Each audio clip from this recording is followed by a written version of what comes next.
All right, welcome to Accounting 1. My name is David Krug, and I'm a full-time teacher here at Johnson County Community College.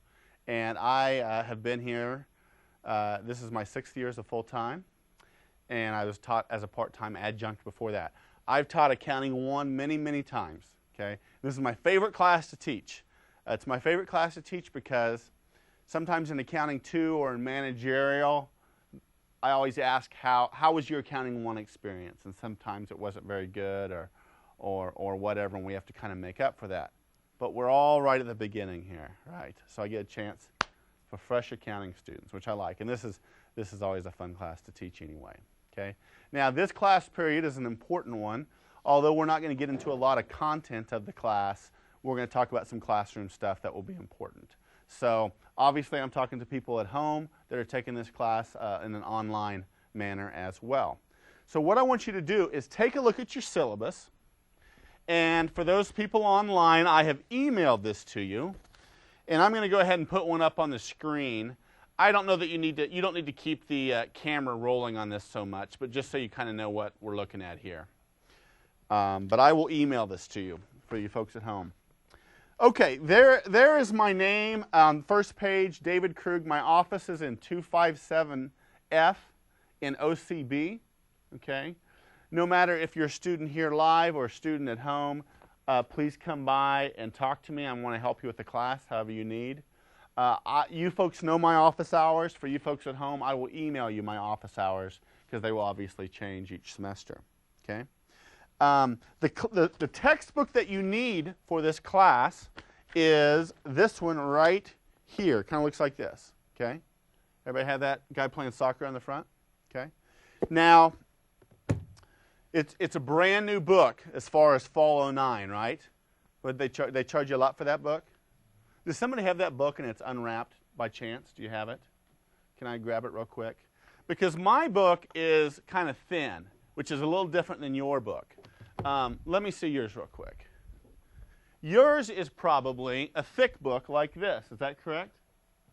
And the reason that is so is because you guys have these work papers in the back. And let me just show you real quick on the Elmo what those kind of look like.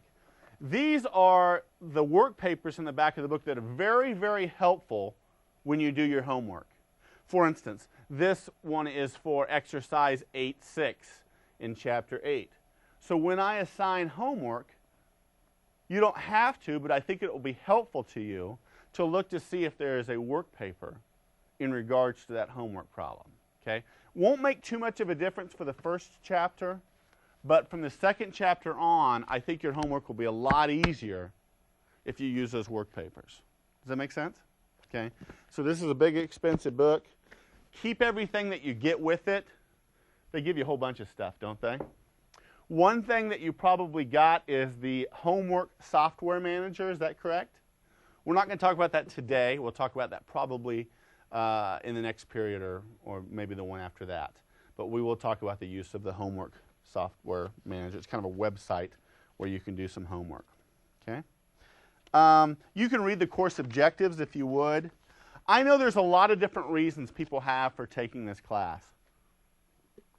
A few of you are in business majors. There might be a few of you who are going to major in accounting. I always have a few students who, as God is their witness, if there was any way they could not take this class, they wouldn't take it, but they have to take it. Okay? I understand. Everybody's got different objectives for taking the class. Whatever your objective is, I want to be helpful to you in achieving that. Okay? I know not everybody has a goal of an A. Maybe they just want to get a B or a C and get through it. That's okay. Okay? I just want to be of whatever help I can. One thing that is very important, raise your hands if you've had accounting in high school or taken it in college before. A few of you, there's like 3 of you. One thing that's very important, and you guys can give me the amen from the congregation.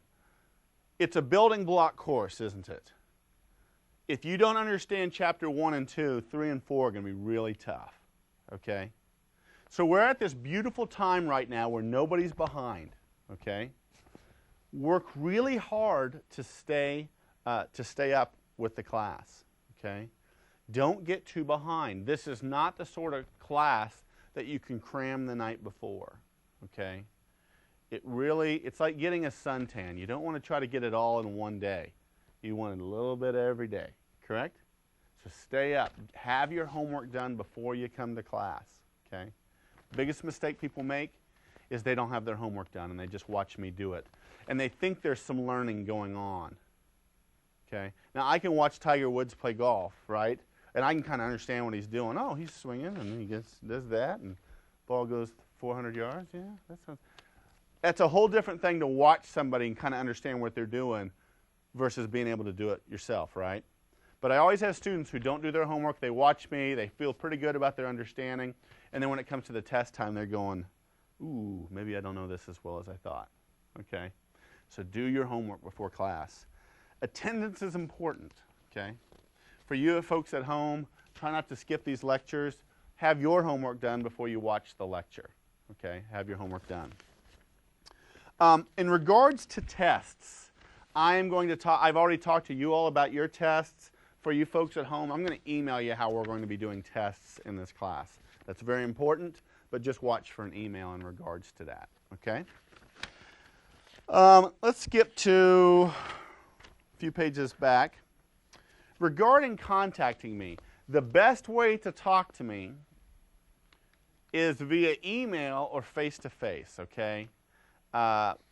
If you leave me a voicemail, then I leave you a voicemail, then you leave me and we play voicemail tag, right?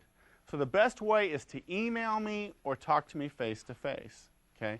Now for you folks at home, and I'll talk about this later, you have to keep your email box cleaned out somewhat, because every now and then I'll send an email and they'll say so-and-so's box is full and they can't get this message. So you got to weed through that stuff and delete it so that you can always receive incoming emails, okay? Now this is important for you folks at home and for you. If you email me, I will always email you back, okay? So if you know you're going to be gone, Zach, and you say, Dave, this is Zach from your Monday, Wednesday, Friday Accounting 1 class. I'm going to be gone on Friday because I have a funeral to go to. I'll send you an email that says, okay, thanks for letting me know. If you don't get an email back from me, assume I didn't get the email. This takes care of the situation where I have students that always are telling me, hey, I emailed you my homework. Did you get it? And I'll say, no, I didn't get it. And they'll go, oh, must just not have gone through. Okay, yeah, right, okay. No, because what I would say now is if you don't get an email back from me, assume I didn't get it. Make sense? Same goes with voicemails. If you leave me a voicemail, I'll try to get back with you via voicemail or email for sure. Okay? When you email me, you might remind me what class you're in. Every now and then I get somebody emailing me and go, hey, this is Jim. Well, I got a lot of Jims, okay? So just remind me what, your accounting one, either the telecourse or the online course or the face-to-face or whatever. So just kind of let me know so I can shift into that gear. Let's see. Okay, all of you have a JCC email, though. You folks at home, all of you have a JCC email. You guys know that, right?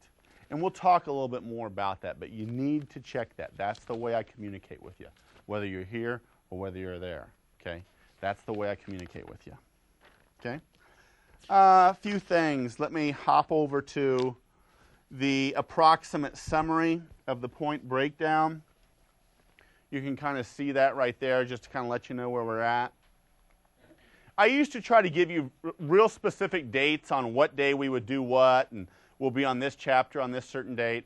But I found that rarely did we completely follow that. And it seems like what students most often want is they simply want to know what tests over or what chapters, okay? So there first test is over chapter 1 and 2. Chapter 2 or chapter 3 and 4 are on test number 2, and so on. So you can kind of know, like when we're in chapter 4, you'll know, hey, at the end of this, we're going to have a test. But I'll always give you folks a week in advance as far as when your tests are. And for you folks at home, again, I'll email you in regards to yours. All right? The grading scale is listed there below. For the things you need to bring to class, whether you're watching it at home or here, you need to bring that textbook. I know it's kind of heavy, but you need to bring that textbook. If it's real heavy, I've had students who kind of pair up, and they'll share a book. It's like you bring it one week, she brings it the next week. That's fine, but you need to have a textbook because a lot of times what we'll do is we'll work on something in class. And if you don't have your textbook, you're not going to be able to work on it. Okay? Bring a calculator. Okay? You can go get a calculator for pretty cheap anymore. But go get a calculator that you can bring to class. And bring your completed homework too. And you can see the other things I've listed. If you are a student with a disability, I want to be of whatever help I can be. So please contact me and or the Student Access Center. And we want to be of whatever assistance that we can be. Okay, so you can read that as far as students with disabilities. Okay, I had to put some required stuff in the syllabus in regards to cheating and plagiarism and those sort of things. Bottom line, don't cheat. Okay, don't cheat. I'll get real grumpy real quick if you do. Okay. Are there questions about the class? Any questions about the class? Any questions about the class? Don't be afraid to ask questions. First few days with the cameras going, the people here live are always a little shy, but you'll forget about them quickly. Okay? No questions? Okay. What I want to do is I want to talk a little bit as far as some real introductory concepts of accounting. Okay? And what this is all about. So let's go ahead and do that. I'm going to switch over to the Elmo here in just a moment. One of the things that I did in high school, anybody here a basketball fan, or they play basketball? Okay. Is anybody here on the JCC basketball team? No? Anyway, I'm a big basketball fan. Love basketball, love to play basketball. I went to a very large high school in Wichita. Anybody here from Wichita? Really? All right. I went to Wichita Northwest. Any Northwest alums? No. Okay. Well, Northwest, we had 400 people in our graduating class. Needless to say, Dave Krug was not what they were looking for when they were taking basketball players. Okay. But I loved basketball, so what I did is I actually kept stats for the basketball team. That seems like a kind of a nice geeky thing for a future accounting teacher to do, doesn't it? So one of the things I did is I went to all the games and I kept statistics for the basketball players as they were playing games. Now let me show you something that I did, and I'll show you on this Elmo here. Tell me if you can figure out what I'm doing, okay? You may have never seen this before, okay?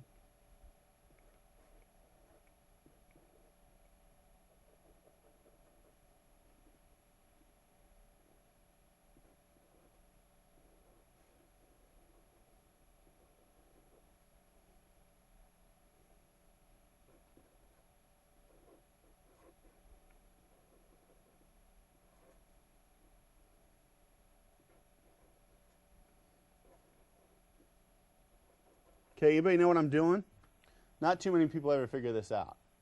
And if you've had accounting before, you're going, what the heck is he doing there right now? Okay.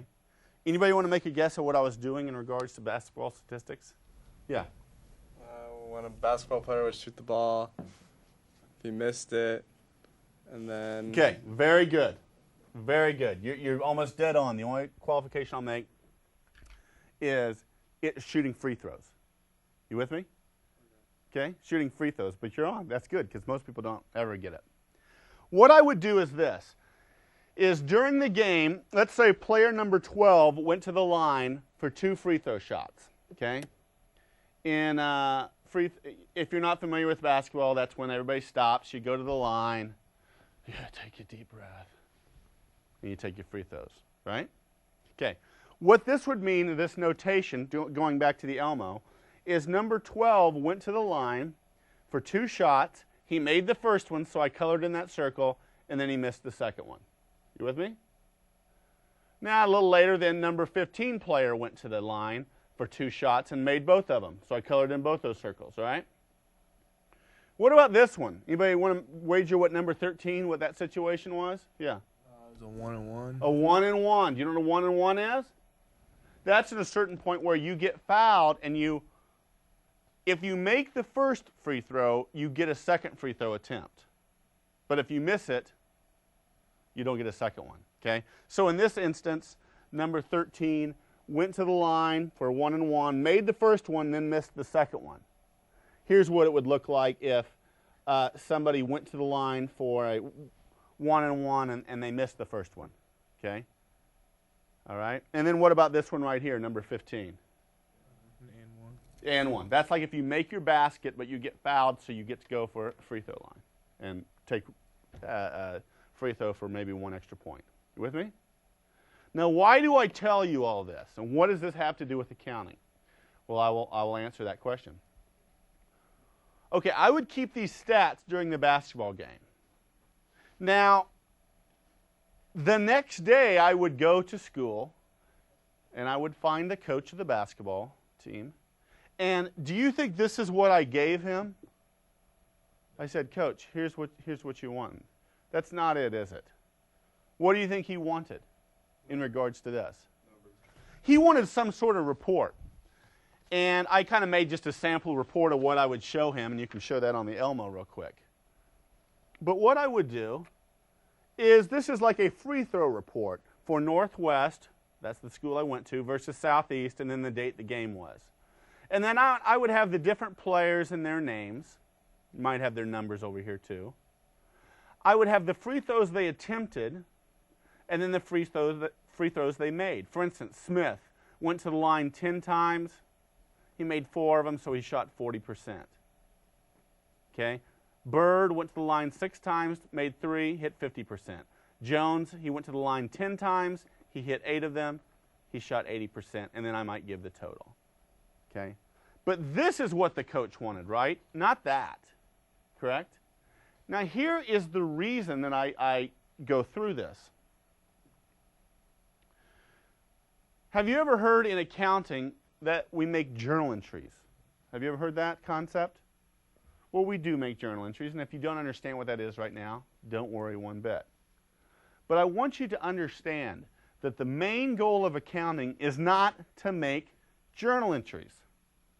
It's not to make journal entries. The main goal of accounting is to provide information to users so that they can make better decisions, right? Going back to my basketball example, the main goal of this was not just to color in these little circles, as fun as that might be. The main goal was to do this, which would facilitate creating a report like this that would help my coach make better decisions. Now, what sort of decisions would that report help my coach make? There's a technical foul, who gets to shoot? Best example. If at the end of a game there's a technical foul, who do you want to send to your line? You want to know who your best free throw shooter was, right? So that it would be helpful for that. It also would be helpful to know who needs to work on their free throws. It also would be helpful to know who has worked on them and who's getting better. Okay? For this example, show that report one more time. The whole team is only shooting 57%, right? Is that very good? No. Our coach wanted us to always at least to hit 70% of our free throws. So what that might tell me is I need to structure some free throw time in our practices. Does that make sense? Okay? But the main purpose of that was to give that report to the coach so that he could use it to make better decisions, not to color in the circles. The main purpose of accounting, yes, we do journal entries. Yes, we do all these things that we're going to learn. But keep in mind, the main objective of accounting is to generate reports that will help users make better decisions. Are you with me? Okay, real quick, I want to go to the very first PowerPoint slide. And you should have this. For everybody who's here, you have it. For you folks at home, I have emailed this to you. Okay? And this is a definition of accounting. Now, I am not the type of instructor who says on a test, I'm going to have a blank piece of paper and say, write the definition of accounting. Okay? But I want you to at least understand what I'm talking about here. Okay? Accounting is a system that identifies, records, and communicates information that is relevant, reliable, and comparable to help users make better decisions. Okay? Now let's walk through this a little bit. And you can come off the Elmo or the PowerPoint. Accounting is a system that identifies, records, and communicates. Let's take this to the basketball example. Okay? I'm sitting on the bench. I identify that somebody's going to the line. So I need to record that. I need to do that little circle thing, right? I've identified an event. I need to record it. And eventually, by creating that report, I'm going to communicate it to the coach, correct? Now, if that information is relevant, reliable, and comparable, it will help the coach make a better decision, correct? Now, let's look at those things. If it's relevant, reliable, and comparable. What if it's not relevant? What if the next day I give a report to the coach and I say, hey, this is for the Los Angeles Lakers game in the NBA that was played, the basketball game that was played 2.5 years ago. Is that relevant? Does he care about that?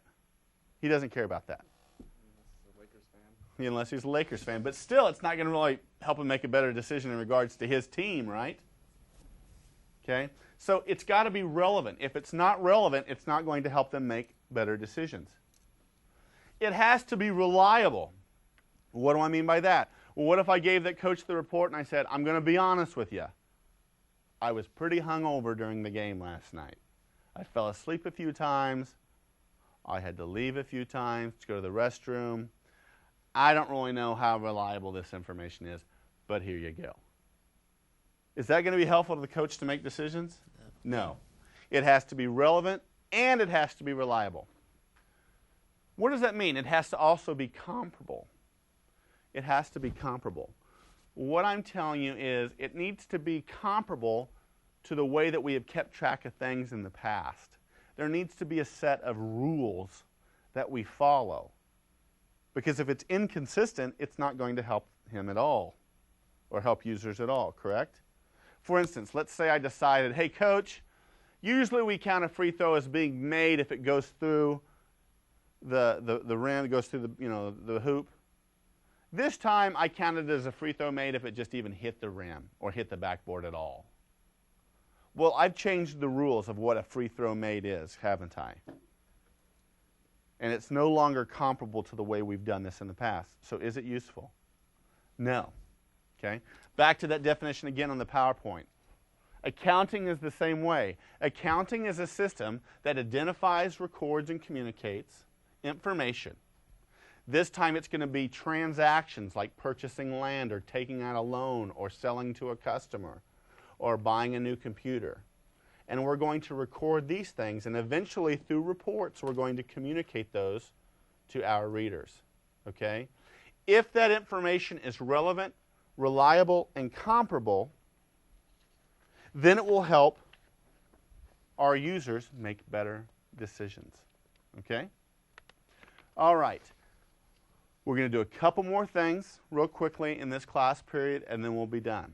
Okay? The second thing we're going to do is I'm going to give you guys your homework and you guys your homework to have done for the next class. It's not too much, okay, because I realize we haven't done much. Okay? But before we do that, I want to take about 3 minutes just to talk to the telecourse or the online people who are taking this online. And if you guys can just kind of sit tight for just give me 3 or 4 minutes, okay? For you folks who are taking this at home, first and foremost, you need to have this book right here. It's a light blue manual. It's got a piggy bank cartoon at the top of it. You need to have this. This is available at the JCCC bookstore. It's free, and it is kept where they keep the online textbooks. If you can't find this, ask a bookstore person and say, hey, I need to get a student manual for my online class, for Dave Krug's class, and they should help you find this. But you need this. It's got the piggy bank on the front. Okay? The other things for telecourse, even though you are taking this online, I am available and I want to help you however I can. It is very important. Do not procrastinate this class. This is not a self-paced class. Okay? There are time periods that you have to take your test in. Please be forewarned about that, and we'll talk more about this via email. But you need to do your homework before watching the lecture. Don't get behind. Don't try to watch 6 lectures in one night. Okay? Now you can watch this class online or on the TV channel, or you can check out the DVDs from the library, however you want to do that, okay? And however you can best visually see what we're doing, okay? I'm going to email you guys your syllabus in regards to test. Let me see if there's anything else. But the main thing is to have this manual, and you'll see on this manual that I have the 5 most important things that you need for this class, for you who are taking it online, okay? First and foremost, though, for you folks at home, the main way we're going to communicate is email. If you aren't checking your email, or your email box is so full that it can't receive any more emails, then we're going to have a big problem. The way we're going to be communicating is email. I'll be emailing you regularly, and I'll be emailing you attachments regularly. You got to check your email. You have to have an email box that will be able to take things. If you have any questions, folks at home, please email me. Communicate with me. You have my email address, okay? But obviously, I'm not going to see you face to face as much as I do these fine people. So email will be the way that we talk, okay? All right, for you folks at home and for you folks here in the class, let me real quickly give you what your homework will be. All right? All right, so what I want you to do is, and by the way, if I'm ever talking about something and I think it's showing up on the screen and it's not, and I need to make the switch, somebody yell out, hey, you need to switch from the computer or the PowerPoints to the Elmo, okay? Or if it's slid off, don't be shy, okay? But what I want you to do is I want you to read pages 4 through 12 in your textbook. And then what I want you to do is I want you to do quick study 1-1 and exercise 1-2 and 1-7. Okay? A little note about this. There are in your textbook, there are quick studies, there are exercises, and there are problems. The quick studies are on pages, for chapter 1, the quick studies are on page 28 and 29. The exercises are on page 30 through 33, and the problems start on 34. Now, this is only something I say right now, but if I assign exercise 1-2, make sure you don't do quick study 1-2. Make sure you're doing exercise 1-2. Does this make sense? So going back to the Elmo, don't just watch these numbers, but know, is this a quick study, is this an exercise, or sometimes there will be a problem. Okay, make sense? So here's what I want you guys to do. I want you to do that homework. I want you to be good and prepared for the next class period. For you folks that are doing this online, check your email boxes. There's going to be lots of good stuff there for you. And we will see you next time. Okay? All right. Bye-bye.